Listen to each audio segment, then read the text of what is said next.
દર્શક મિત્રો, ડેલી બોડેલી ન્યૂઝમાં આપનું હાર્દિક સ્વાગત કરું છું. મયુદ્દીન ખત્રી.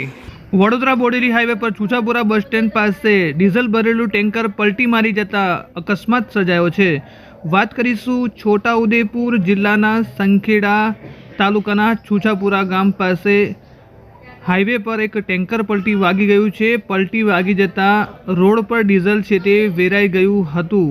અકસ્માતમાં કોઈ જાનહાનિ થવા પામી ન હતી.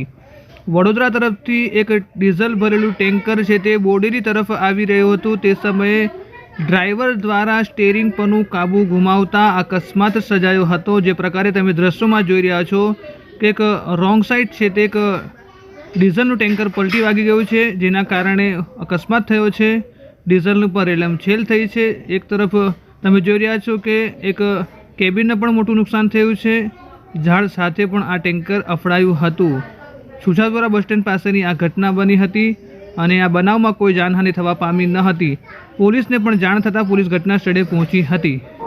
તે પ્રકારે જે અકસ્માતની ઘટના બની છે, જેમાં ડીઝલ છે તે ખૂબ જ વેરાઈ રહ્યું હતું અને એક કેબિન છે તેને પણ ખૂબ જ મોટું નુકસાન થઈ ગયું હતું.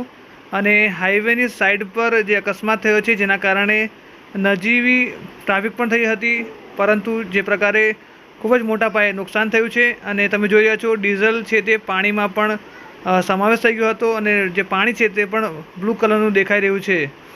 પોલીસને પણ જાણ કરાઈ હતી. ટેન્કર છે તે ડીઝલ ભરીને વડોદરા તરફથી બોડી તરફ જઈ રહ્યું હતું. તે સમયે જ અકસ્માત થયો હતો. જે પ્રકારે તમે જોઈ રહ્યા છો દ્રશ્યોની અંદર ડીઝલ છે તે રોડ પર વેરાઈ રહ્યું છે અને ટેન્ક છે તે પણ ફાટી ગયું હતું. દર્શક મિત્રો, સમાચારના સતત અપડેટ જોવા માટે ડેલી બોડેલી ન્યૂઝ યુટ્યુબ ચેનલને સબસ્ક્રાઈબ જરૂર કરશો. ધન્યવાદ.